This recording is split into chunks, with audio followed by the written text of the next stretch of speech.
नमस्कार दोस्तों, मैं हूं आपका दोस्त लोकेश साहू और आप देख रहे हैं लोकेश छत्तीसगढ़िया यूट्यूब चैनल। दोस्तों, जैसे कि आप सभी साथियों को पता है कि डीए एचआरए के मुद्दे को लेकर प्रदेश के कर्मचारी लामबंद हैं। हालांकि उनका आंदोलन जो है वो इस वक्त फिलहाल स्थगित कर दिया गया है और आने वाले 22 अगस्त से इधर फिर अनिश्चितकालीन आंदोलन करने का बड़ा ऐलान किया गया है। लेकिन दोस्तों, जो 25 से लेकर 29 जुलाई के बीच में 5 दिन का आंदोलन किया गया था, उसमें तो सरकार डीएचआरए देने से रही सही, लेकिन उनके वेतन को जरूर इधर काटा जा रहा है। ये खबर मिल रही दोस्तों। आप इसके लिए मैं आपको 2 पोर्टल्स की रिपोर्ट को बताऊंगा। अब देखिए, सबसे पहले आप एनपीजी की रिपोर्ट को देखिए, इसमें क्या है मामला, उसके बाद इसका विरोध क्यों हो रहा है उसको भी मैं आगे बताऊंगा। सबसे पहले इनके हेडलाइंस को देखिए। कल शाम की ये खबर है, रात की।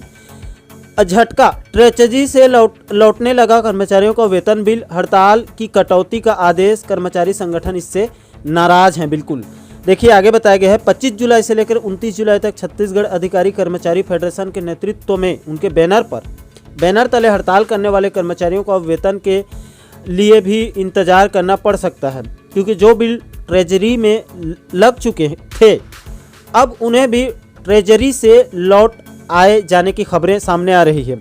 अलग अलग जिलों से जो खबरें निकल कर आ रही है उसके मुताबिक ट्रेजरी से लगे हुए बिल को वापस लौटाया जा रहा है और कर्मचारियों की जानकारी मांगी जा रही है, वह हड़ताल में शामिल थे या नहीं, और उसी के मुताबिक बिल भी तैयार किए जाने का निर्देश दिया जा रहा है। आमतौर पर कर्मचारियों का वेतन गणना पत्रक पिछले माह के 15 या 20 तारीख से लेकर वर्तमान माह के 15 या 20 तारीख तक का बनता है। यह आप सभी को पता है अगर आप कर्मचारी या शिक्षक होंगे तो। और यही वजह है कि उन्हें हर माह के अंतिम दिन पेमेंट भी हो जाता है लास्ट में। यही वजह है कि कर्मचारी संगठन ने सोचा था कि कम से कम इस माह वेतन कटौती का आदेश लागू नहीं होगा और अगले माह तक सरकार से चर्चा हो जाएगी। लेकिन ऊपर से दिए गए निर्देश के मुताबिक लगातार ट्रेजरी से बिल लौटाए जाने की खबरें सामने आ रही है और इसे लेकर सोशल मीडिया में कर्मचारियों के ग्रुप में जबरदस्त नाराजगी भी सामने आ रही है। कुल मिलाकर कर्मचारी और सरकार के बीच इस आदेश और इसके क्रियान्वयन तलखी बढ़ाने का ही काम किया है। और यदि सोशल मीडिया पर नज़र डालें तो कर्मचारी इसके विरुद्ध और अधिक लामबंद होने जा रहे हैं, क्योंकि अभी तक तो 22 तारीख से हड़ताल की बात कही जा रही थी। लेकिन यदि सच में कटौती हो जाती है तो यह मानकर चलिए कि फिर स्थिति कुछ और हो सकती है।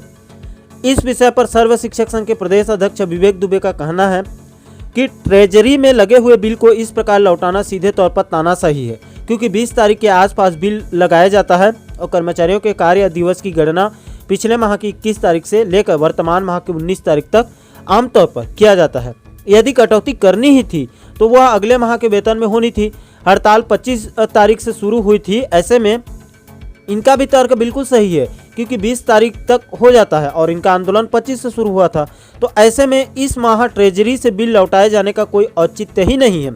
लेकिन सिर्फ और सिर्फ कर्मचारियों को परेशान करने के उद्देश्य से यह किया जा रहा है, जो कि निंदनीय और कर्मचारियों के गुस्से की आग में घी डालने जैसा है। एक तो कर्मचारी का मूलभूत अधिकार छीना जा रहा है और फिर दूसरी तरफ इस प्रकार के दमनात्मक कार्रवाई की जा रही है। यदि प्रशासन की इस प्रकार की कार्रवाई जारी रही तो आने वाले दिनों में शासन को इसका खामियाजा भुगतना पड़ सकता है। ये सीधे तौर पर चुनौती दी गई है सर्व शिक्षक संघ के प्रदेश अध्यक्ष आदरणीय विवेक दुबे जी ने। उनके तरफ से बड़ा ये करारा जवाब सरकार को दिया गया है। इसके अलावा छत्तीसगढ़ टीचर्स एसोसिएशन के प्रदेश अध्यक्ष संजय शर्मा जी ने भी इसका कड़ा विरोध किया है। अब देखिए, सीजीवाल की रिपोर्ट को इसमें बताया है 5 दिन का वेतन काटकर देय जमा करने का फरमान नियम विरुद्ध है। छत्तीसगढ़ टीचर एसोसिएशन के प्रदेश अध्यक्ष संजय शर्मा ने मुख्य सचिव और जीएडी सचिव से हड़ताल अवधि का वेतन काटने पर विरोध दर्ज करते हुए ट्रेजरी में वेतन बिल जमा लेकर 3 तारीख तक सभी का वेतन भुगतान करने को कहा है। संजय शर्मा ने कहा कि जुलाई का वेतन क्यों और किस आधार पर रोका जा रहा है। कर्मचारियों की उपस्थिति 21 तारीख से आगामी 20 तारीख को मान्य किया जाता है। बीच में हड़ताल से कोषालय बंद था, तो अब जुलाई का वेतन क्यों नहीं दिया जाएगा? क्या अगस्त में जुलाई के वेतन शासन नहीं देगी?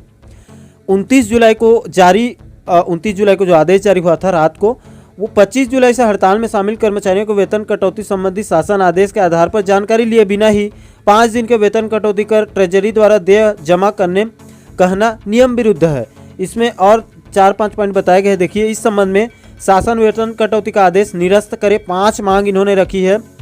संजय शर्मा जी ने दूसरा है जो कर्मचारी हड़ताल में नहीं थे उनका वेतन निकाला जाए। आखिर उनका वेतन क्यों काटा जाएगा, जो हड़ताल में थे ही नहीं, वो नियम के बिल्कुल विरुद्ध है ये तो।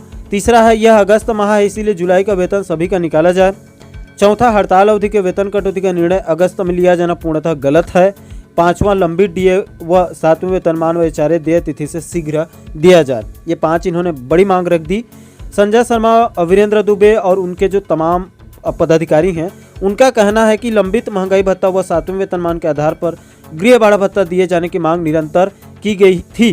शासन द्वारा कोई सकारात्मक पहल नहीं किया गया, जिसके कारण ही कर्मचारी व शिक्षक अपने वैधानिक अधिकार के लिए सूचित कर हड़ताल में गए थे। यह कर्मचारी अधिकार की रक्षा हेतु हड़ताल था जो पूर्ण उचित है। शासन के वेतन कटौती के आदेश से कर्मचारियों में भारी रोष है, आक्रोश है। अतः शासन वेतन कटौती का आदेश निरस्त कर लंबित डीए व 7वें वेतनमान पर एचआरए देय तिथि से जारी करे। ये संजय शर्मा जी के तरफ से बड़ा बयान है और निंदा की गई है। दूसरी तरफ इधर विवेक दुबे जी की तरफ से भी करारा जवाब दिया गया है सरकार को। वेतन जो काटा जा रहा है 5 दिन का, इसको लेकर अब दोस्तों प्रदेश के कर्मचारी शिक्षक संगठन डीएचआरए की मांग कर रहे थे और इधर उल्टा उनके वेतन को काटा जा रहा है। ये अपने आप में दमनात्मक कार्रवाई है, ये तानाशाही है। 70 सीट में जो बैठे हैं उसका घमंड है और कुछ नहीं है। इसीलिए शासन प्रशासन से वीडियो के माध्यम से निवेदन है कि कर्मचारियों शिक्षक बंधुओं का वेतन को बिल्कुल भी काटा ना जाए। ये बिल्कुल जायज़ नहीं है क्योंकि उन्होंने पहले ही सूचना देकर इसकी आंदोलन की थी और उनका जो डीएचआरए का मुद्दा है उसको तत्काल सरकार संज्ञान में लेकर सम्मानपूर्वक उनके हक को देना चाहिए, क्योंकि सभी राज्यों में डीएचआरए की घोषणा लगातार हो रही है। कल मध्य प्रदेश से भी हो गई, बीते दिनों उत्तर प्रदेश से भी की गई है और इसी अगस्त में केंद्र सरकार भी केंद्रीय कर्मचारियों के डीए को बढ़ाकर लगभग 40% करने के मूड में है। ऐसे में राज्य सरकार को भी संवेदनशीलता दिखाते हुए तत्काल कर्मचारियों के हकों को देना चाहिए और इस प्रकार के जो वेतन कटौती के दमनात्मक कार्रवाई है इसको बंद कर देना चाहिए, नहीं तो आने वाले दिनों में सरकार को भी इसका खामियाजा भुगतना पड़ सकता है। बाकी दोस्तों आपकी क्या राय है इस पूरे मुद्दे पर? क्या 5 दिन का वेतन को काटना सही है, जायज़ है या फिर बिल्कुल भी नाजायज़ है? इस पर आपके जो भी विचार हैं नीचे आप कमेंट सेक्शन में ज़रूर बताइए और साथ ही साथ डीएचआरए से जुड़े पल पल के अपडेट को बारीकी से समझने के लिए हमारे साथ आप जुड़े रहिए। तो दोस्तों आशा करता हूं कि आप इस वीडियो के माध्यम से पूरे मामले को अच्छे से समझ ही गए होंगे। दोस्तों इस पूरे मुद्दे पर आपकी क्या राय है नीचे कमेंट सेक्शन में अपनी प्रतिक्रिया आप जरूर दीजिए और साथ ही साथ आप आगे भी डीएचआरए ट्रांसफर, प्रमोशन, वेतन विसंगति, नियमितीकरण के साथ साथ प्रदेश का और भी बाकी महत्वपूर्ण मुद्दों और मसलों पर वीडियो देखना चाहते हैं तो हमारे चैनल को आप सब्सक्राइब जरूर करें ताकि हमारे सभी नए वीडियो के नोटिफिकेशन आप लोगों तक तुरंत पहुंच सके। दोस्तों इस वीडियो में फिलहाल इतना ही, मुझे दीजिए इजाजत। मैं मिलता हूं आपसे एक और महत्वपूर्ण मुद्दे के साथ, महत्वपूर्ण टॉपिक के साथ। तब तक के लिए जय हिंद, जय छत्तीसगढ़।